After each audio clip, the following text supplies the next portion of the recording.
Hey guys, this is Sean Hines from Imagination Film Productions.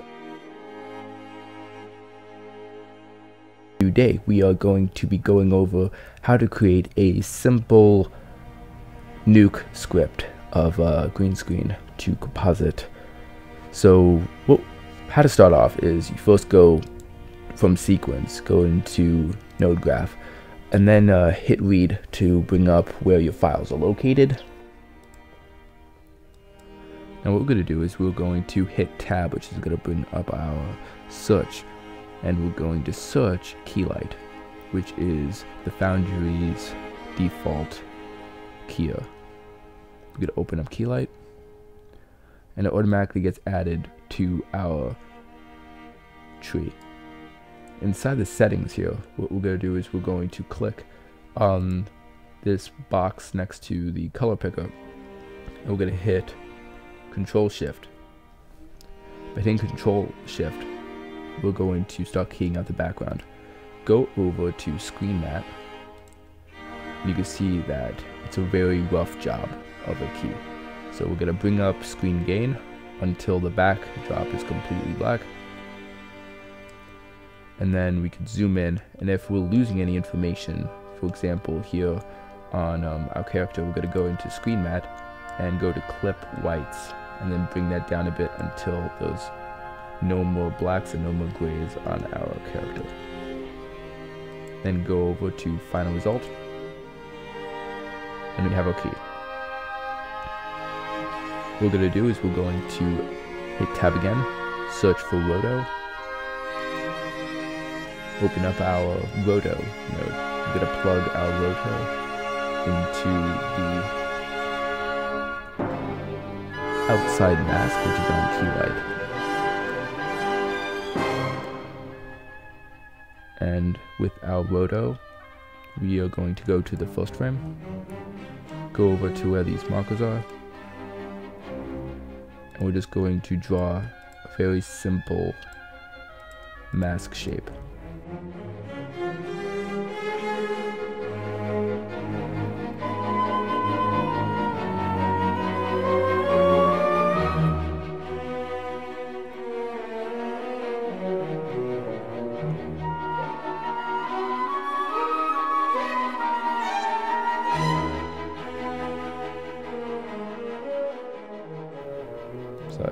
Okay.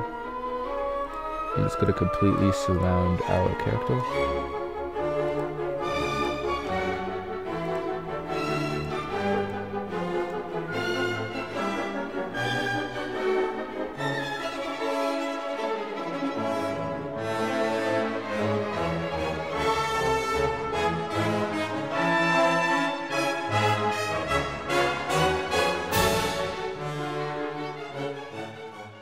So now that he's completely in the circle, what we're going to do is we're going to go to Keylight again, go down to where it has outside components, go to Alpha, Inverted Alpha.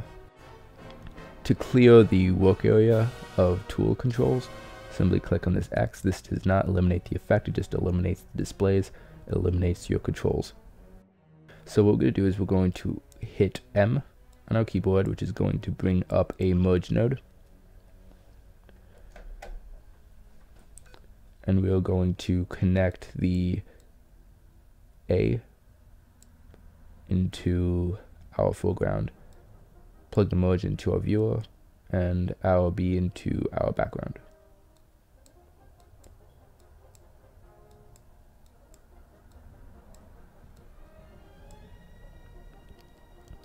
The background layer is, of course, a different resolution than our plate. So what we're going to do is we are going to click on our background layer, hit tab again, type in reformat. Go over to our settings and put reformat to our needed resolution. In this 720. Could we move our controls again?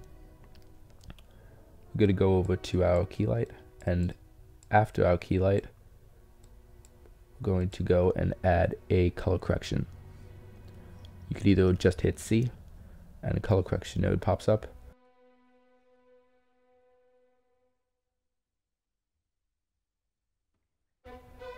hit tab, type in light wrap.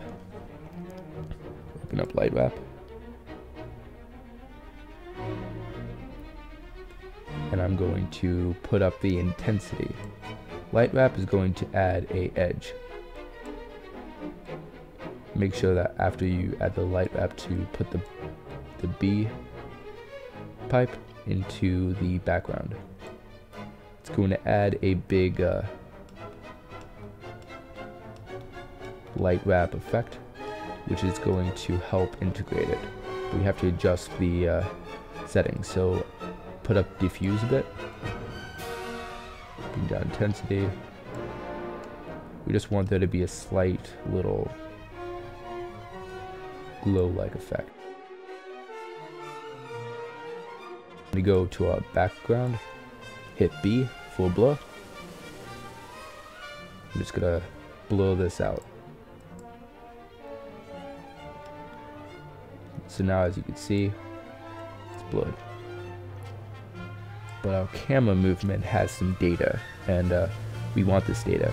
So what we're going to do is we're going to unconnect our image, or what we could do is we could go and get this viewer from the side of viewer 1, bring it up to here, hit 2 on our keyboard, which is going to open up our raw data. Underneath that, we're going to hit tab,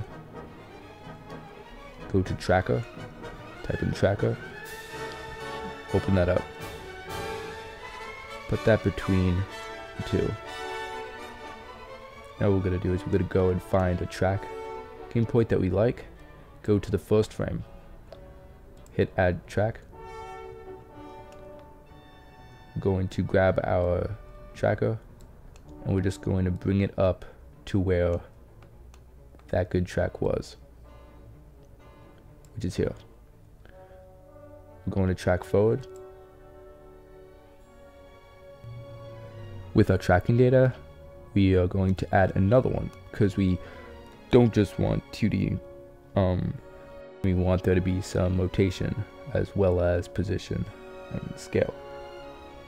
So we are going to add another tracker, so hit on our tracker node, add another tracker, do the same thing as we did before, grab our tracking marker, you can control the size of it in the search area, bring it up to another tracking point. So this one right here. Bring down the scale a bit. Center it up. And we'll track forward.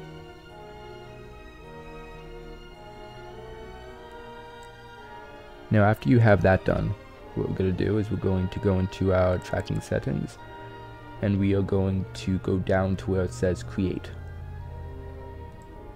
We are going to hit match move and then hit create. Now we have this match move node. We're going to put this between our blur and our background. Hit 1 on the keyboard to go back to our original setup. Clear out all of our controls.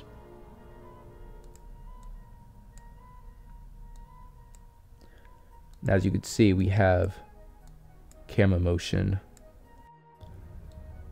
Bring back our source clip to here, and you can see that the background moves accordingly to our character's plate.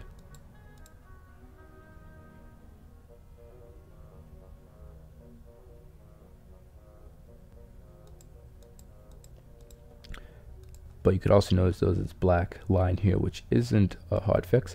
All you have to do is go between blur and reformat, and just hit tab, type in transform. You're gonna see a transform node. Open that up. Just gonna go over to our properties to scale. I'm just gonna open that up. It could fit. Could go out of that. Now, as you can see, we have our shot all tracked in. And we're just going to go back to our roto. And I'm just going to zoom in to where our shot is. where you see the tracking point. So you can see the tracking point right here. So I'm going to create another little rotor here.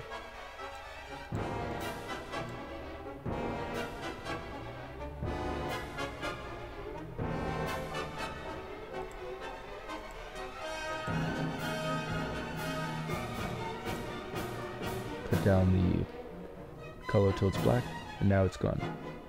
I'm going to bring it back up for now because we need to animate this.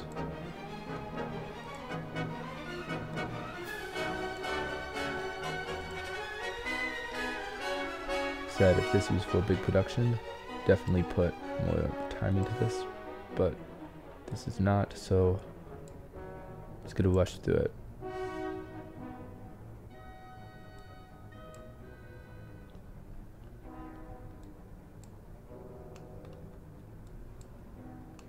Okay, so now if we were to eliminate all of our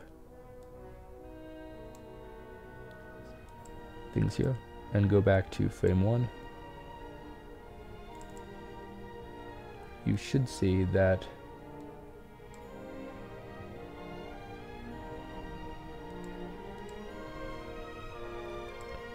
our tracking marker is now gone. So that's how you get rid of tracking markers and key green screen. The mask we put around everything is called a garbage mat. Same with the tracking marker. It's basically just to tell the program we do not want this piece to be for the foreground.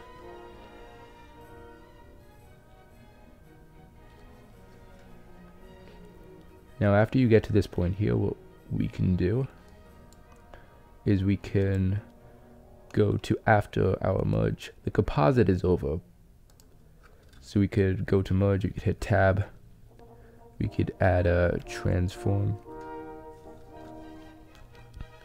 And this is just like post-processing, just to bring up the scale a bit, maybe just to, I don't know, just reframe it. Like I said, this is very basic composite. We could hit C for our color correction. We could just add some additional color correction right there. No. We could hit tab again, go to search for some grain, get the grain in there, tie everything together, and now you're ready to render it out. To render inside of Nuke Studio, what you do is you go to right before the viewer hit on the node right after. So this is the viewer, this is the last node. Go and hit W, or you could hit tab and search for right. Then go over to here, and Nuke will render out your file. So I hope you enjoy this tutorial, and have fun.